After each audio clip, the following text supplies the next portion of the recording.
Welcome back to Dog Parentology, where we explore complex behavior cases through neurobiology, psychology, and system science.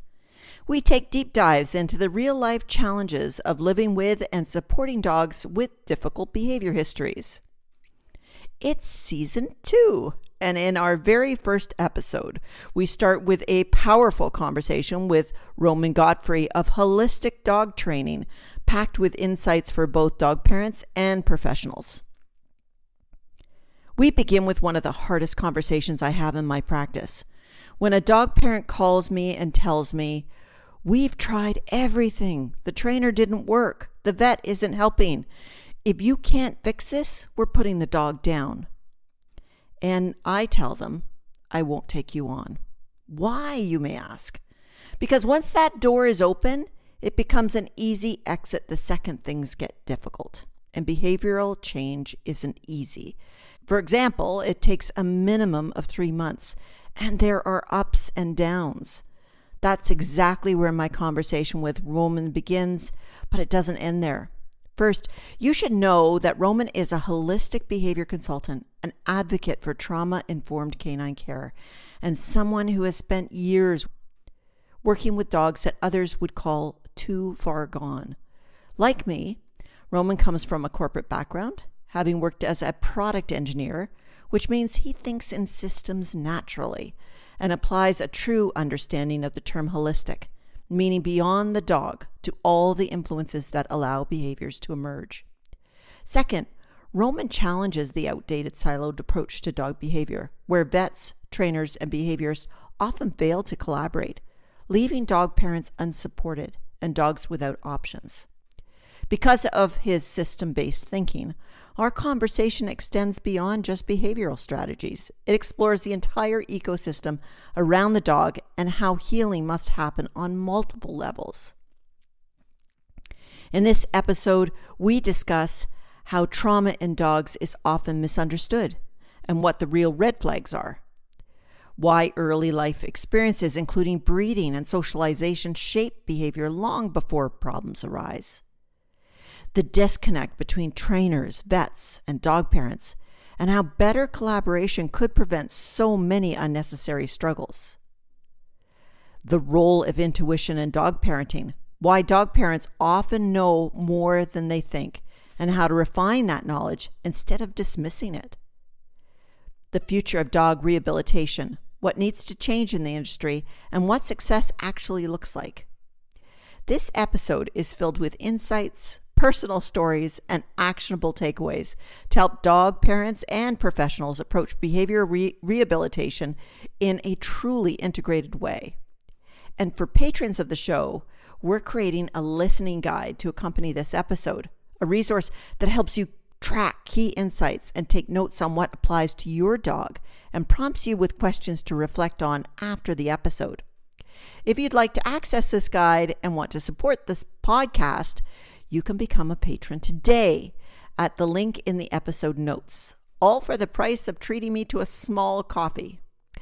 Also, if you haven't already, take a moment to subscribe, give a like, and share this episode. Your engagement helps us reach more dog parents and professionals who need real science-based strategy to help their dogs without the barrier of cost. We start this conversation casually, right as I was figuring out the recording software, but very quickly we got into the hard truths about behavioral euthanasia, trauma, and what it really takes to help a struggling dog. Let's get right into it. Here's my conversation with Roman Gottfried. Okay, so let's get that going. I'm learning this product, so it looks like it's recording now. Good. Well, I'm happy to assist you with that part because I'm doing that for a couple of years. Oh, have you? Okay. Yeah, I spent a ton of time in StreamYard. Well, I'm a solo podcaster, so I don't do this normally.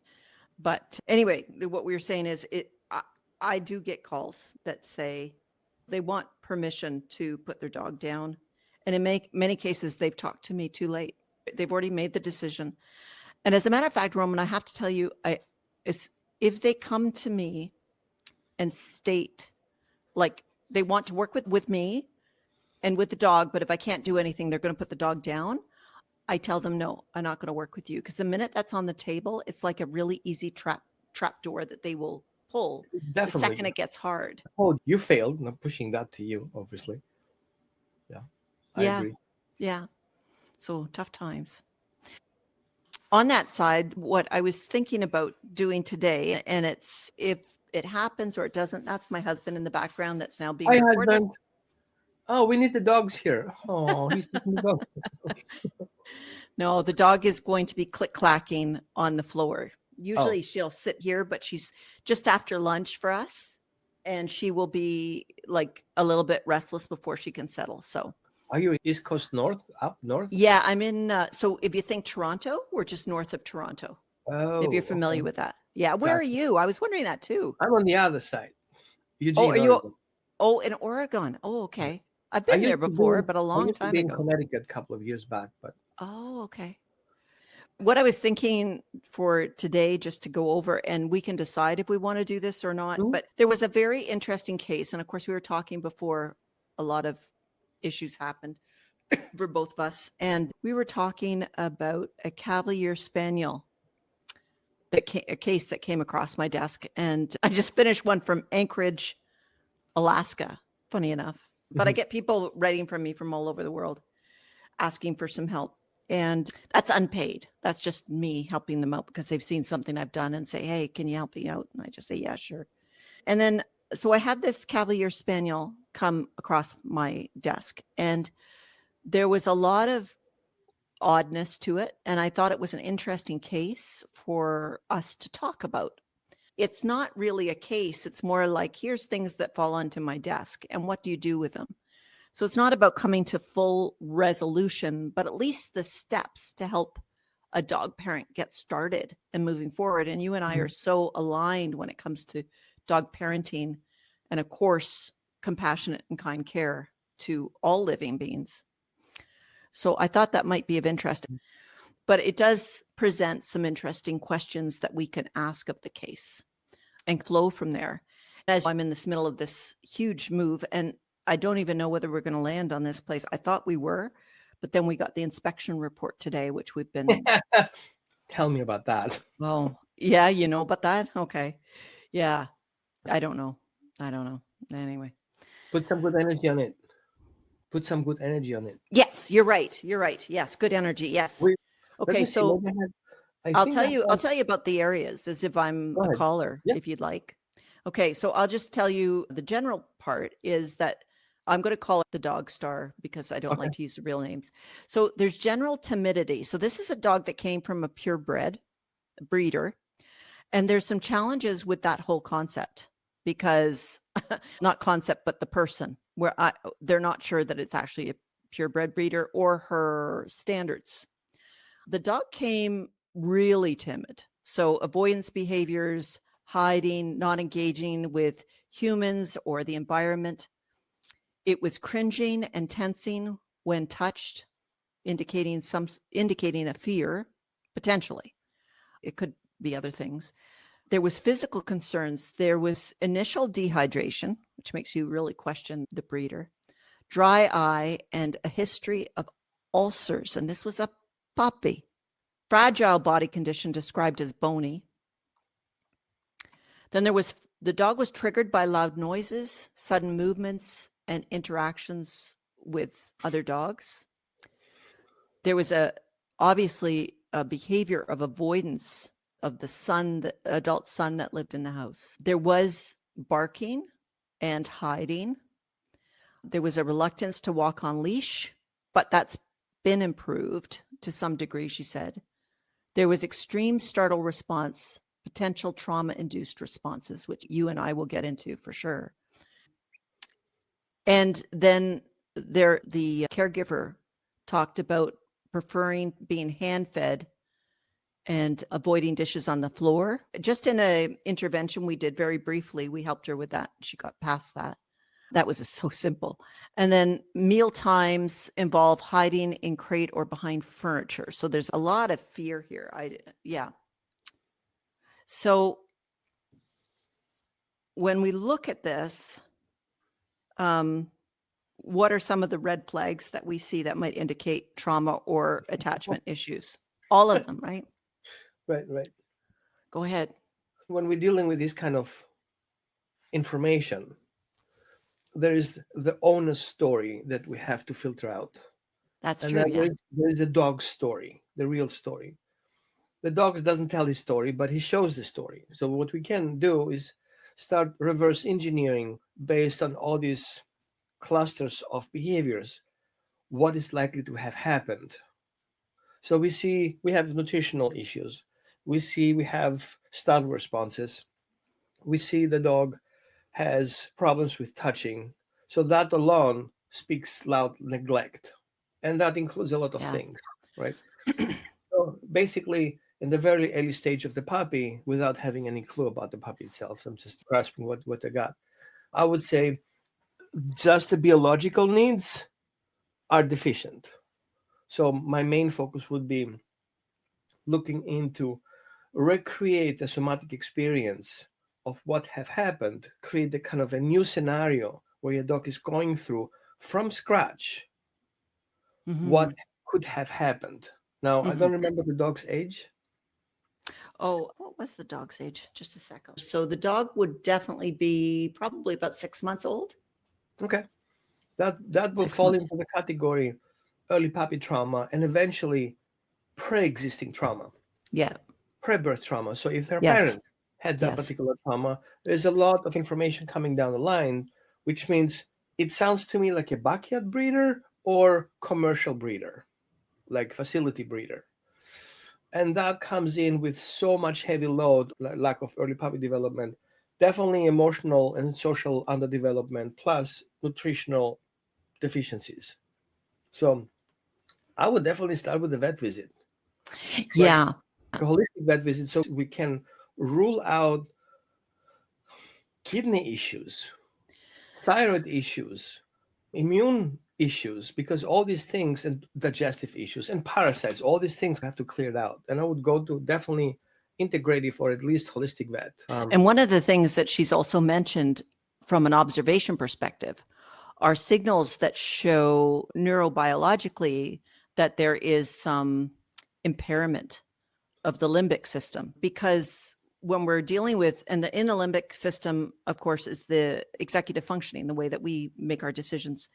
And so we can see that the startle response and things like that, she's really working from, I call it upstairs and downstairs. So she's working from the downstairs brain. The downstairs brain is functioning and fully in control. The upstairs brain isn't even coming into play here, because if the upstairs brain was coming into play, you would see much less of the avoidance behaviors, much less of the startle responses and that sort of thing.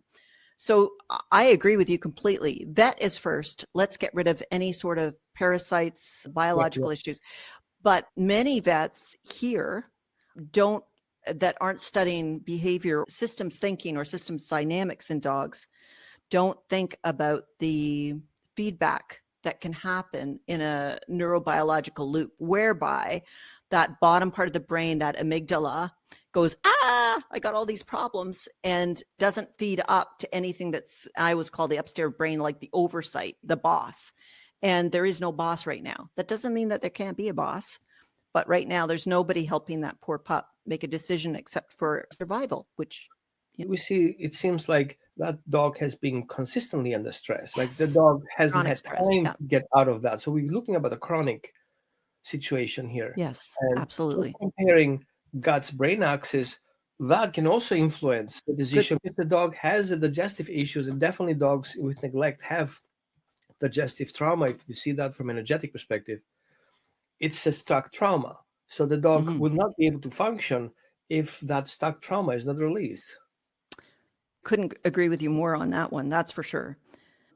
And maybe we should talk about this one is, what should dog parents ask breeders to ensure a healthy supportive environment, what would be some of the questions that she could have asked before? Like, how can we prevent a person saying, hey, here's a breeder. I always hear this. The website's gorgeous. She's got a lot of good reviews. I'm going to get that puppy. How do we prevent that, Roman? The good thing is I've lived with a breeder, with a champion breeder, and I've seen the inside world and the outside world of it. And as a classic person who was in the belief system, adopt on shop, which I believe is a valid, I would say, if we go into the direction, you have to choose an ethical breeder. Ethics is a big question mark in what we perceive as ethics. Yes. Forcing a dog to be bred is not ethical. And having dogs roaming around breeding themselves is not ethical either. So there's a thing going on, but I don't want to go into that direction. However, if I would have to choose a breeder, which I don't, but in that case, in that direction, the first thing I would look for is, what is the breeder setup? Who is the parent? What is the breeder breeding for? Is the breeder breeding for look, or is the dog breeder breeding for behavior? Or is a dog a breeder breeding for breed preservation, which is almost right? Yeah. From that perspective, if I don't see the place, I don't trust it. Yeah. And I'm not talking about, is the corners clean or is the refrigerator dried? No, I'm looking at what's the setup. Where do the dogs live? Do the dogs live in the family or in the separate conditions? And I think in this case, one of the biggest red flags that I read is a breeder who says, no, because we're so far away, I will meet you with the puppy. It's no. You have to have a face-to-face conversation, not even video call. Yeah. Yeah. You immediately know something's wrong.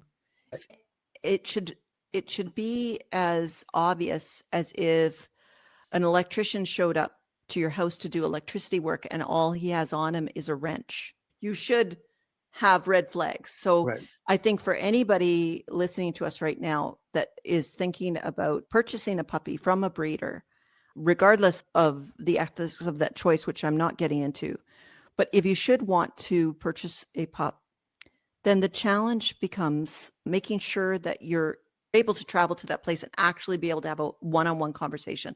There's never going to be a good reason to get a puppy off from the back of somebody's car. Right? Definitely not. Okay. And I would say stay local as you can get. As local as you can get. With a lead, you can go there and ask questions. So in this dog that we have, one of the areas that I was interested in is the fear of that human touch. And is it fear, right? So the dog was very worried about the sun, which could be all sorts of issues. And there's also the fear of actual touch. And I have a method that I use, and I know that you'll have several, and we can discuss the interconnections of them, because I'm a big believer in equifinality, which is a big $10 word for we can get to the same outcome in 100 different ways. So what I do and what you do, as long as we get to the same outcome, as far as I'm concerned, same thing. I set up the human caregiver to learn how to establish a dialogue with the dog. Actually, I use it as a vehicle to ask the dog if they would mind being touched, and indicating that touch with a single two-step. Can I touch you here? A place that isn't highly sensitive, and allow the dog to say no, which, as you and I both know, is the flicking of the eyes sideways, the tipping of the head back, moving away completely, or fast lick of the hand. And all of those are no's. And I teach that, and then have a response for the human being to say, don't worry, I'm not going to touch you. And to stop at that point. So the dog learns, maybe for the first time, that their body's going to be respected in dog terms, because I don't want to make the dog into a human, but it's probably the first time that the dog's actually been asked something and being able to give a response and be respected. Now, in your body of work, Roman, when you're seeing a dog that is really scared of being touched, what sort of things do you do? I take off my watch. Tell me. There is no timer. No timer. Lovely. I love that. Yeah. It is a traumatic experience. It goes with the speed of the dog. So winding back a little bit, you said a word, we cannot compare dogs with people, but I would say we're both mammals. And the Yes. way our system works is very similar.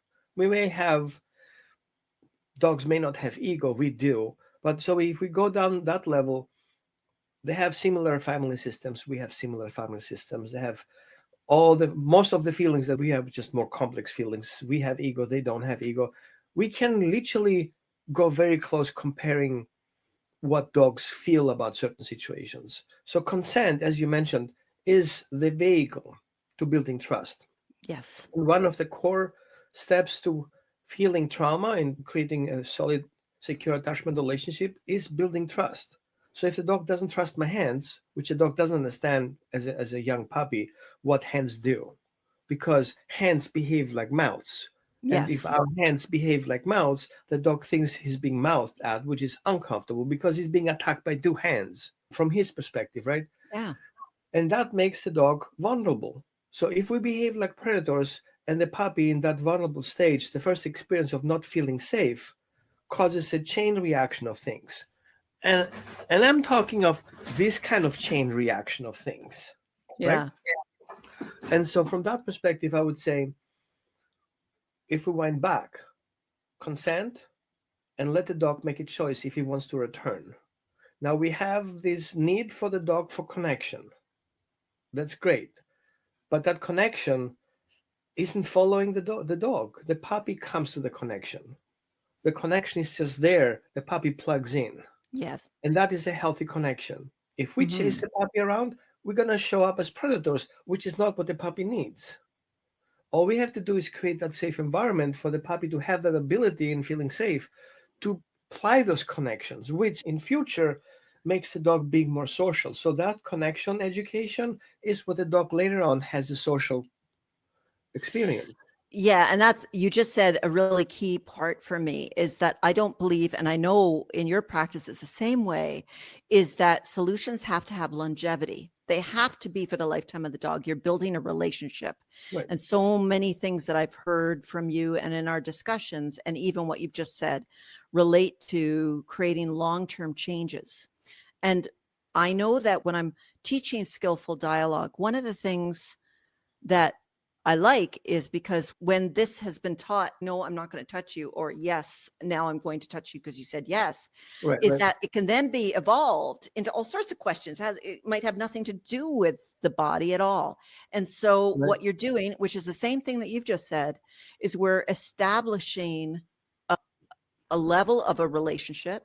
The whole relationship's structurally going to be sound, but we're establishing ways of showing a dog that we are their family and something they can count on. Yeah, I like that. As you mentioned, very nice, we have different levels of communication. As puppy grow up, the first thing they do is they don't really communicate. All they have needs. Yeah. And that way of communication is expressing their needs. And our responsibility as dog parents is to accommodate for those needs. The puppy doesn't have to communicate, doesn't have to ask any questions. Keep me safe, keep me fed, keep information coming. I just want to watch and learn to survive. That's the only way out. Hmm. Once they figured out that they feel safe, then they have time and the brain is already developed to start having a two-way communication. Yes, I come to you absolutely. for hugs. Can I get hugs? Yes, no? And then all of a sudden we can go up the route, but not all the dogs come to this cognition communication where the At dog this, actually intuitive communicates with you and you intuitive get this information. The dog needs to go to the bathroom because the dog expresses emotionally his needs. yeah, So yeah, we have yeah. this No, same it's good. thing with children. Yeah, it's a good point. This is interesting because we were discussing vets, and we could have a veterinary opinion in here, and we could have, in some cases, I have a trainer involved that's come in and asked for some support from me. And it's interesting because we have so many potential professional. And how do we honor a dog's unique journey when we've got all these different perspectives? How do you manage when you've got dog parents, you've got the dog itself, you've got the veterinarian, you might have a dog walker, you might have a dog trainer, and we're all trying to come together as a whole. How do you manage the dog's unique journey for that? This is the moment where all these hearts are coming up on the screen. I feel very strong about multidisciplinary approach Me too. in Yeah. dog parenting. Mm. Unfortunately, the industry has split them apart. Yeah. The veterinarians don't talk to trainers. Trainers don't refer to veterinarians. The pet sitter has clue and knows everything better. And all this mixes up. So I would say a good route to go in my perfect world would be having a parenting coach who is Yes. the hub, who be able to translate the language of the person who doesn't understand, help them navigate through the labyrinth of breed traits, and help them navigate through the proactive parenting and getting the puppy ready for this next level of experiences. Like I call it proactive, trauma informed parenting approach. Yes. And in that case, the puppy has to learn how to feel safe with the vet. The parent has to communicate with the vet and not feeling threatened by the vet and intimidated because he has a PhD doesn't mean the client doesn't have intuition and says, my gut's feeling is my puppy hurts. Yeah. I Yeah. don't see anything, is the feedback. Or Right. I feel we should check his thyroid. No, he's looking fine to me. So I've seen those conversations and we need to come in from a better perspective. Listen to your client. But the reality is a vet in 15 minutes cannot have that. There is no room for that. And I think that you've hit on something here because as a professional, I have people calling me because they're fed up with all the different noises, all different words, come at it with a strong facilitation background. And I think that having a group of people working on a dog requires expertise in facilitation, coaching, interpreting, as you say, simplifying, respecting all the different personality types and styles, but also being the advocate for the dog themselves and maybe even the dog parents, because you and I are both very focused on the dog parents. So we keep the dog parent and the family, actually is what we should call it, is keep the family together. And so it would be very interesting for a role to be established. And I'm talking, it's not a new role. It's actually just naming it as a facilitator or a coach, right? I like your word of the coach, but it does require more skills than I think that what is currently Yeah, taught in dog training. Do you not agree? I You know, agree with you. you probably know, and I don't know the details about your background, but you may know that I was an executive for banking institutions for 30 years. So my capabilities as an executive to facilitate tough rooms is right up there. And I have to tell you that I use that skill. Let me give you a little bit of feedback because not many people know that I have retired for 25 years in industrial engineering. That's right. You were. Yeah, I remember that. So don't get me into things that I'm involved, but broadband, food industry, medical industry, military industry, aviation, invention, universities. I had my fingers pretty much everywhere. One thing that helped me a lot is the system integration, recognizing those individual values of different systems and see what is the common language here. How can we connect? Because each Right. system is on its own individual, but we need the language to communicate one department with the other department and still speak the same language so we have the same result. So we always needed a person in between who organizes it, right? So we have a product manager who does these things, sales department and product production and all these things are coming together as one person has to know everything. He needs to know how the sales department works. He needs to know how the production works. He needs to know how the inventors work because he needs to know everything. Not perfectly, but he should understand is he's fooling me right now. What are you trying to sell me? I'm not buying it, kind of thing. So Mm-hmm. that knowledge came to me when I'm working with dogs, but also my background in ancient Greek philosophy that says keep things simple. What is the essence? What is the spirit of that? And so trying to make things simple without oversimplifying them, try to understand the essence of it. So, as a parent, what is the essence? Why do we have puppies? What is the essence? What is the need to have puppies? And that responsibility, how can I navigate through these different stages? How do I communicate with the vet? What's my right? What's my responsibility? What can I claim? And so we have to build, as coaches in that case, we have to Yes. build the pet parents' personality and build them up, give them power. Tell them, Yes. you have power. You can ask the question. Don't leave the room until you get the answer. Just because he said so doesn't mean it has to happen. Just because he can doesn't mean he should. So what do you think what does success look like for trauma recovery in dogs, do you think? The dog's well-being. That little tail wagging, that free coming approach, that way of exploring the environment, this is Curiosity. success. Yeah. So it will be very restricting for us to put that upper limit where success is. Success may, for that particular dog, be not feeling scared passing that threshold of exit to going outside for potty, feeling safe, not being hurt. All these are the successes. So I would say success is like a rainbow. Which color are you looking at right now? The Yeah. rainbow is there, success is there. Which colors do you see? Do you see the entire rainbow? You just see part of it. And is one rainbow or the two rainbows? We don't know. So the dog is the one who explains his own success. What we do is feed that consistently. And it's interesting because if you step back one more from that, we could also say everything you've said, and also to have the dog parents find the dog as a valued family member, that Absolutely, the yeah. dog parents are finding joy more than the frustrations, which we will all have with a dog. Mhm. We all have them.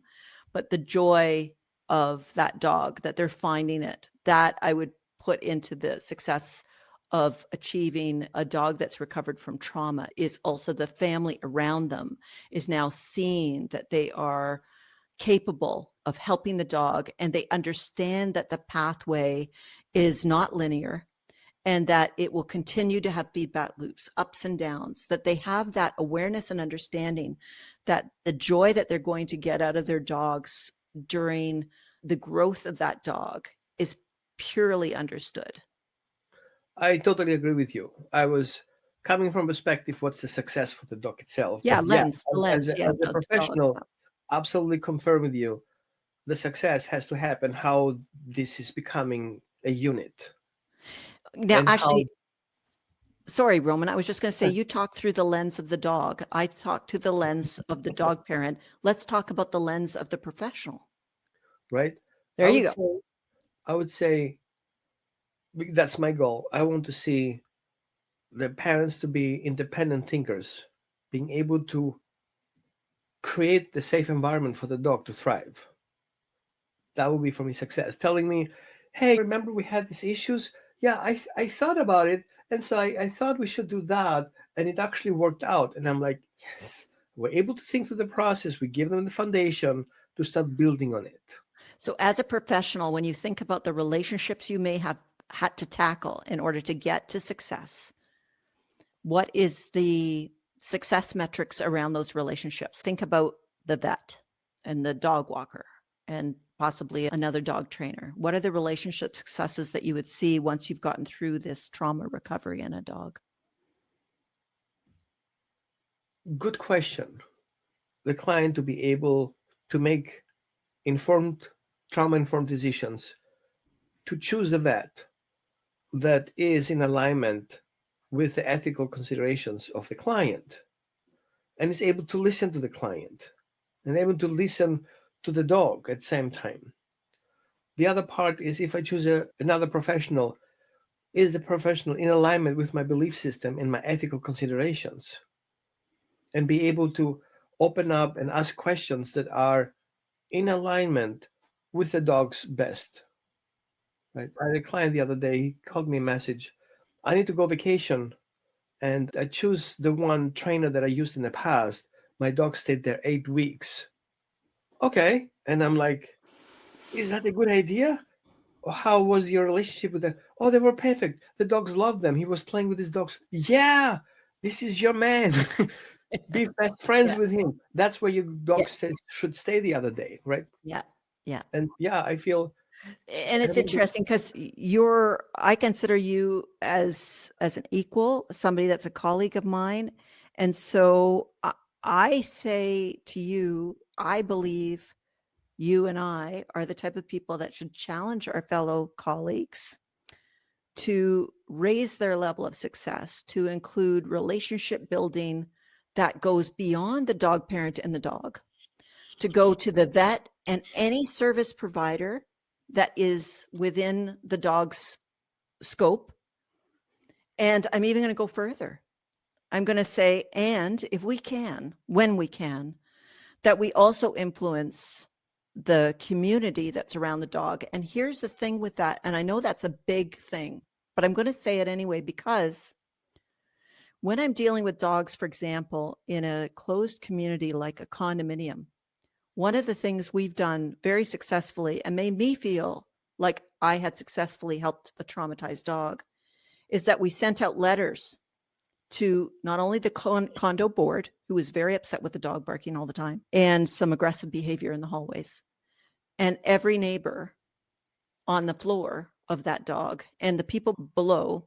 And what we did is we kept them informed of how the dog was progressing so that we could create champions out of everybody there. So that made me feel like when I don't really ever leave, I'm sure you don't either, but when I'm no longer right there to help and coach every day, that the support system's in place. So my challenge to everybody, and I think you and I should challenge people on this, is to say, think bigger. As a professional, if we're stepping into that facilitator role and creating the dialogue between a multifaceted professional group that's helping this dog, that we ensure that those relationships, as you said, also not only are elevated with different thinking, better questions. I love the concept of just learning to ask better questions. So if we can leave people with the ability to ask better questions, and also to establish as best we can the different systems that support a dog, which goes all the way out to, can't go further, but out to the community, the closest community to that dog outside of the family. I think that's where we should be working as a profession. And I think one of the reasons we haven't been working there as a profession is because we're still stuck in some conventional training modes. And I think that we really need to start functioning as professionals in a higher level that's more related to facilitation, relationship building, and so forth that we do with our dogs. I think this is a very valid point, a very sensitive point. As somebody who is a crossover trainer, from very aversive to balanced to force-free to holistic, like all the range over, it was a tough ride to go from one place to another. And Yes. even though I regret all these choices that I made in the past, for me, it was a step up. I've been challenged by other people, like, why would you do that? And why are you thinking this way? And I was now convinced that it was my trauma brain that didn't let me think out of the box. But once I got out of there, I saw all these options available. I feel the way to get across that message is to speak those individuals or these communities' language, because I was triggered by the change of language, right? Yes. As a crossover trainer, I see we have a different language in that field and we have a different language here. We have a more empathetic, sympathetic language there. We have a more controlling and let's call it authoritarian language over there. Those languages clash. We cannot listen to each other. It's triggering. We have to create a foundation. And actually, I'm on this place working now, creating a small academy for people who are interested to transition, to help them go through the process, because it's an emotional process. It's not just changing tools and using different words. You're going through grief, you're going through fear, you're going through stress, you're going through regret. All these things are going on with the person. And sometimes he says, you know what? I should just go there where it feels safe to me because I have control of it. This is a grief process. And I think people cannot transition on their own. It's a lot of effort on our side, not to point the fingers on it, but help them with examples that are easily to recreate, right? If a client can follow through with the process, then everybody can go through with the process. If our language, let's call it the 4th grade level, then people with not training experience can understand what we're talking about. People complain sometimes because I'm not using scientific terms. I don't need to, if I cannot explain to a 5-year-old what's going on here, I don't need to use scientific words. Yes. Do I know them? I sometimes have difficulties expressing them because English is not my first language, but we still have to get the message across. It's very true, because being somebody who's been, who often suffers from performance anxiety, I can tell you that one of the main things, if I stepped into the world of having to change everything I know to another way, which I've had to do several times in my career, but there's a tremendous amount of fear and, yes, trauma, because you're dealing with whatever it's bumped up against, right, inside you. And when you have that, you're going to fight tooth and nail because you feel like you're struggling for survival. When I first moved here in Huntsville, Ontario, which is where I reside at present, I came up against a tremendous amount of nastiness and aggressive dog trainers who didn't like my credentials. They didn't like who I was. They didn't like that I was positive reinforcement. And they went out to slander me every which way. Any post I put up, they were on it. There's a good part of this story, by the way, and I'll fill it in on what happened, because it actually goes to show just to stay true to who you are. But it was very challenging, and having a place that supports like what you're talking about, Roman, I think would be extremely valuable, because it does create a tremendous amount of emotions inside of you as you're trying to be successful, even if you're starting out and then you flip, or even if you think, is there another way or a better way, and you want to explore it, how do you explore that in a safe place? And so, just to finish off what that good news story was, is one of my videos where I was talking about positive reinforcement, which now I've moved into intrinsic motivation, which I'll talk about. But the positive reinforcement, as wonderful as that is or was, is that we use compassion. Basically, it's the idea of compassion for dogs. And one of my videos talked about that, and that there's no need to harm a dog to teach it anything. And it got reposted with a lot of mocking. Who did I think I was? And then going into my credentials and going into my education and so forth, and my experience. That got, actually, what we don't know, we know now, is that the social media of that person that attacked me went out to thousands and thousands of people, where everybody got to see it. And you know what? There was so many people that reached out to me because they were looking for alternatives. He took my business from way down here where I was starting We appreciate way up that. there. So that's awesome. Thank you. It was hard though. The first couple of days it was like serious imposter syndrome, but then I realized, and those things come up regularly for people that are starting off, that imposter syndrome, and to get that attack, but then to find out on the other end, it's actually cool. It's going to be great. Thank you so much. Let's do that again. And actually, I want to go back to something that you said earlier, if I can. You talked about dog parents' intuition and coaching them. So how do you balance professional advice with dog parents' intuition? How do you manage that?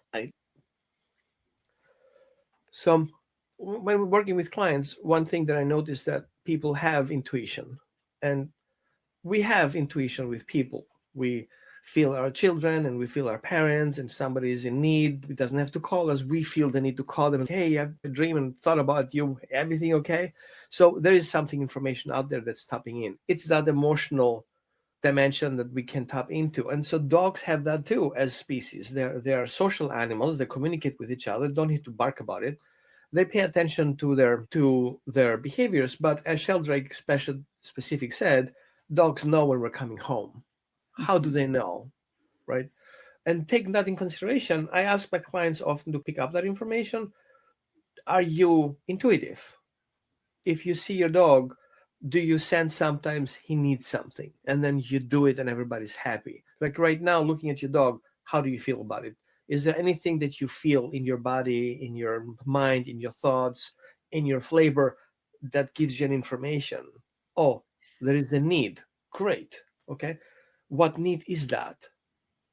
Because I caught myself sometimes telling, I think your dog needs to go to the bathroom.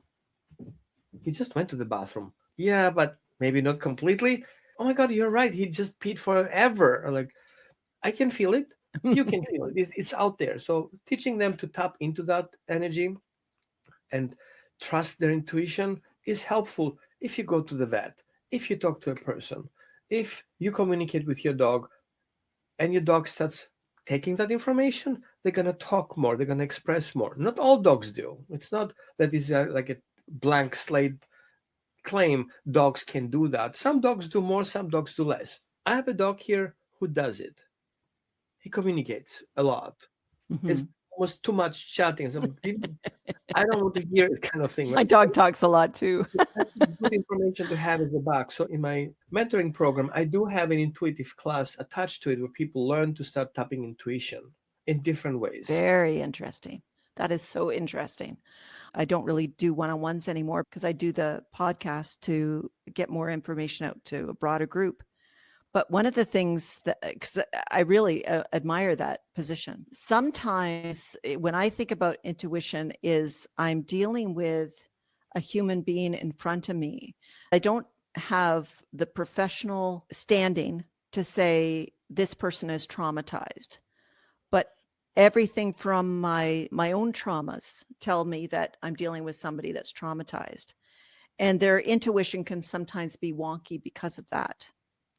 And the way I bridge that using systems thinking and my background in human psychology and change is that I ask questions before I onboard them that carefully ask some questions that allow me to see some flags. And when I say flags, I'm not talking about a red flag. I'm talking about a yellow flag, right? I'm not looking to find out all your key things. But one of the questions we ask, for example, have you just gone through or about to go through a big life event? Are you caring for an elderly parent? Are you woken up several times in the night by yourself or your partner? Things like that can tell me a lot about the sleep deprivation that might be going on in the home that's going to impact judgment, impact the brain, and so forth. So when I think about intuition, and in my experience, which is different than yours, the intuition I often find is flawed in my cases. And I wouldn't say that is 100%. And sometimes I do say, you're absolutely right. If you're reading your dog that way, keep reading your dog that way because you've got it, because I'm seeing it. But in other cases, I find that I get somebody that is very worried and mirroring that worry onto the dog. So that's been my primary experience, has been that. So it's so fascinating to me because I do very much like feedback. And I like to always challenge myself to look 360 at a problem and Mhm. where are my blind spots. And I just found one with what you've just said. So I have a blind spot there that you've just pointed out and I've taken note of, is that perhaps the sense of intuitiveness can be developed in a human being where my experience has been different than that, where I don't see it. Balancing professional advice for up here, I do provide a tremendous amount of information to a vet prior to them speaking to the vet. So I act as a kind of a gateway to the vet. And a lot of people come to me because I am that gateway to their vet. They've had such trouble trying to get their vet to recognize what's going on with their dog for whatever reason. And it could be them biasing, putting a lot of prejudice on the dog, which is impacting the vet's ability. So coming in and doing that facilitation and really providing the vet with a very strong set of knowledge in which to look at and then focus in some specific decisions that they could make is something that I've done. So as I look at that question that I asked you, is how do we balance professional advice with dog parent intuition? I've actually been on the other side of it, where let's focus on the professional advice and kind of challenge ourselves on the intuition. But there's the blind spot that you've just pointed out to me. That might be, no, maybe we take a look at that intuition and try to develop it further. I like that. Thanks. That's a good answer. I feel it's very important, that subject, because it is a missing piece of many professionals not taking that in consideration. And that intuitive level of setting up the session is also important, because sometimes you don't see the light, but you see the shade. Right. And Yes. I think that's a good way to go with it. Yes. Yes. That's a very good point. I know this is something that you and I've talked about a lot, and it may seem like a redundant question, but for the sake of people viewing this interview, I think it would be good to talk about what the role of time and patience is in healing a dog. I don't see this as a time factor because it's an experience that has to happen. But there's a process of the experience. And if we're not bringing that process in a proper timeline, then we will have hard time reaching the goal. We can set up scenarios and we can set up the dog to be successful in a shorter period of time, or we can let it happen on its own and it's never going to get there. For my approach, working with dogs who have trauma is helping them change the story that they have from Mm-hmm. everybody out there is up to kill me into, who's that? And it's a process. It has to happen in multiple levels. It has to happen, the dog feeling trustworthy with his caregivers. They do build a secure attachment relationship, whether we like it or not. But is this relationship healthy? Mm-hmm. Right? We goal of building that relationship is what we have. Where are we at? How far do we have to go there? So if we don't build that foundation, we will not go very far.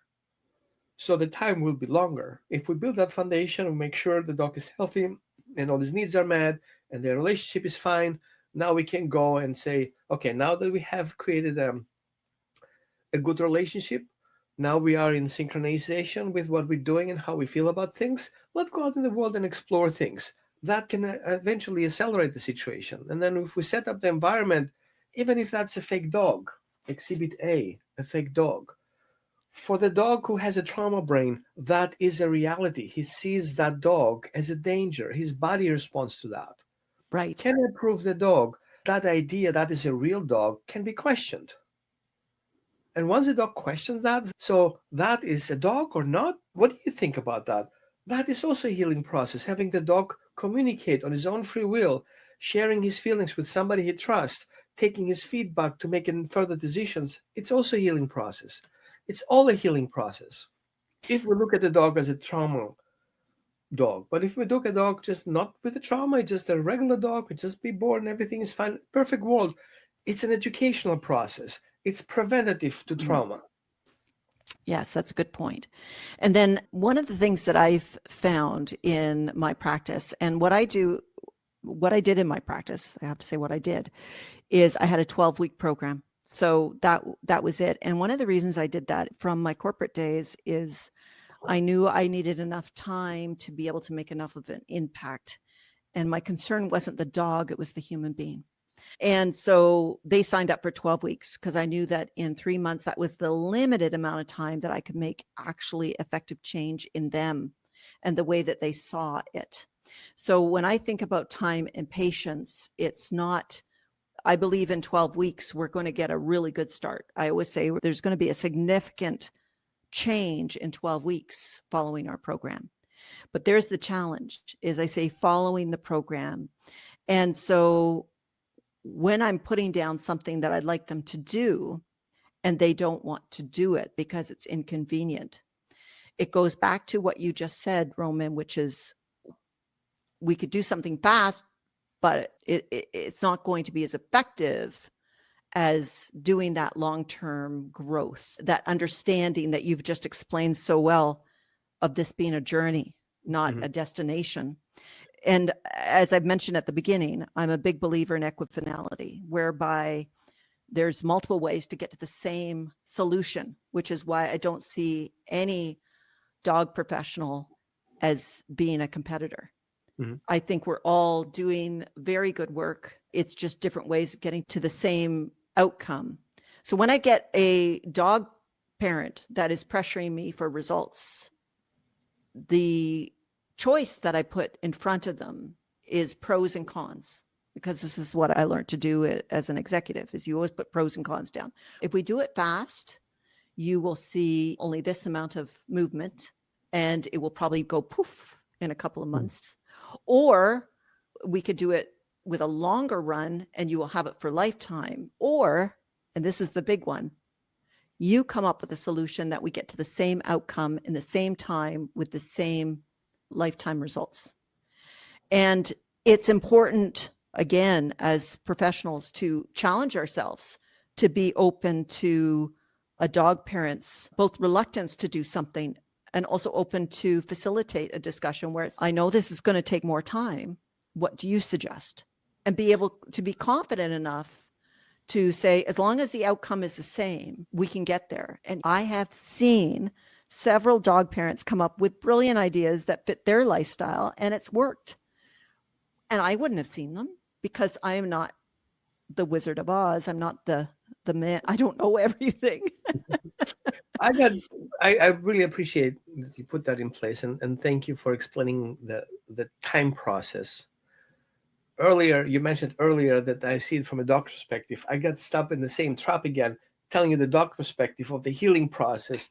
However, you're referring to the professional setting in a training session. So let's wrap up a little bit backwards. Yes. I have two basic programs.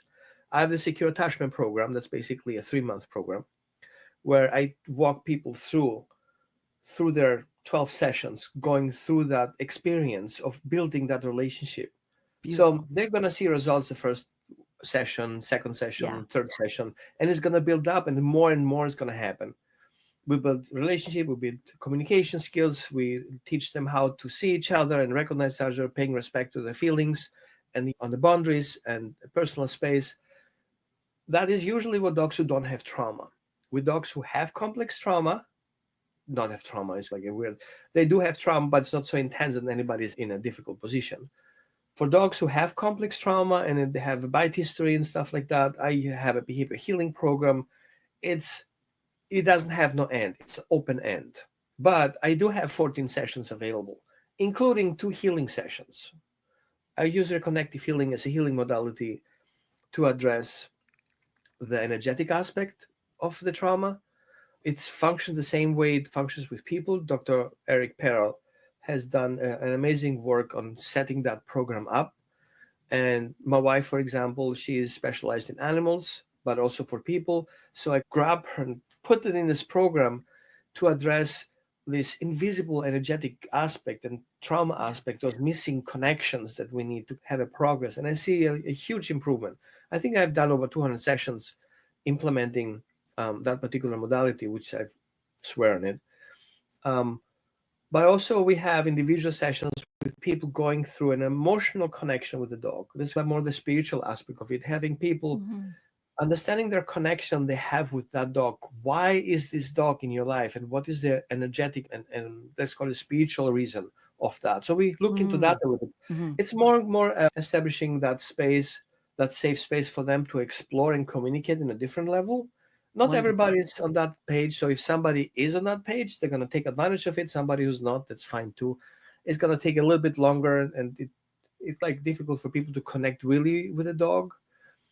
But I see that healing process usually depends on if it's separation anxiety or if it's complex trauma, if the dog has hurt someone, killed someone or something, and this more complex, it can last for 3 months to a year plus. And that's why it's open end. We just go as it can happen. And of course, we have multidisciplinary approach. We call in different people in, veterinarians, nutritionists, whatever we need to get this job done. So yeah, I agree. Some people need a time factor, and the time factor is either 3 months or open end for complex cases. And many people like the time boxing, I find, but they get frustrated if they don't see results quickly. And that's when, like, I've always found that there is a curve, a big curve that they go through. Like it's really important up front to say this isn't linear and that we are going to have times where you're going to feel like quitting right away. Like just tell them that's the journey so that we can recognize when we're in a point of learning where the learning needs to be absorbed more before we can advance forward. So that, I like the fact that you're doing that. That's very helpful. And to those people that are going to be listening to, from my audience that are going to be listening to this, it would be great, Roman, if you wouldn't mind stating your website so that people might be able to find it, because I don't take cases anymore. I podcast. Thank you so much for the opportunity. So my website is holisticdogtraining.org, holisticdogtraining.org. And I see people in person and online, mainly online. My reach is international, most English-speaking, German and Greek languages. And it goes always case by case. So I'm not putting a book out of the shelf and says, follow these instructions. But yeah, I work mainly with people who want to be proactive rather than reactive. People who are in difficult situations and struggling with the dog's behavior, have been through multiple places and haven't found the really end of the story. And I'm trauma informed, which means I need to understand exactly everything that happened and bring people to that level to see what I see as well.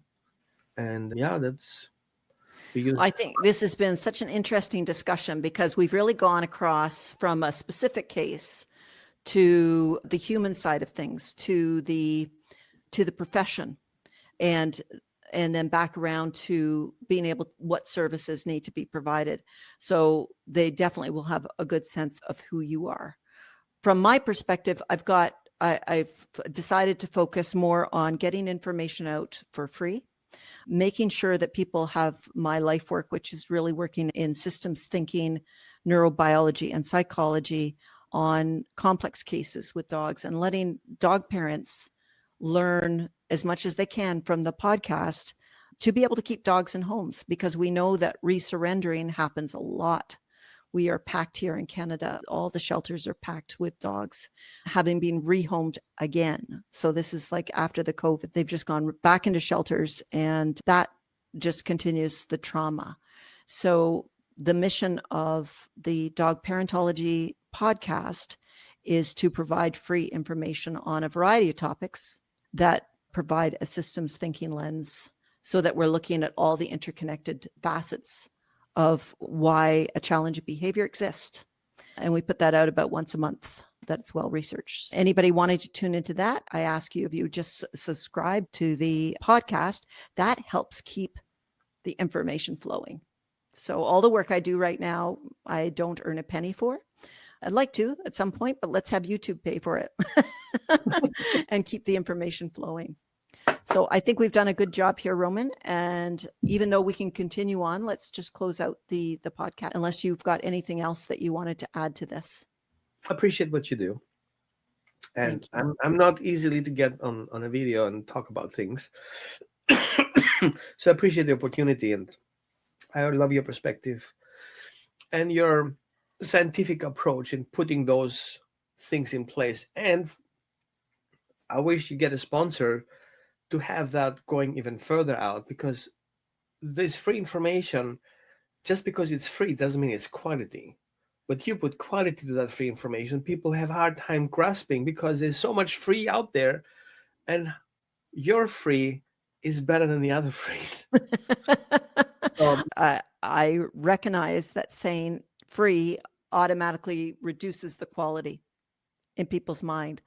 But we do take great care to take a tremendous amount of science and research before we put out any podcast. So thank you for that. Yeah. Greatly appreciated.